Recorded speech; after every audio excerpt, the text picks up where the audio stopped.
So if I were to pour a bottle of water into a glass and take a drink, this is probably how I do it. So I would personally like to be in this grip mode where the thumbs are facing out towards each other. And basically what you want to do is squeeze your muscles to get a grip on the bottle. Then you just lift it up, turn over, and pour it into the glass however much you want. Then you'll just put that back down, like so.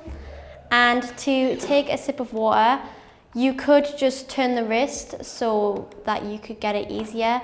But for me personally, having both bionic arms, that's something that is a little bit difficult for me.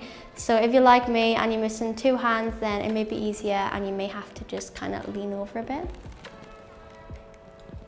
just so you don't pour it over yourself.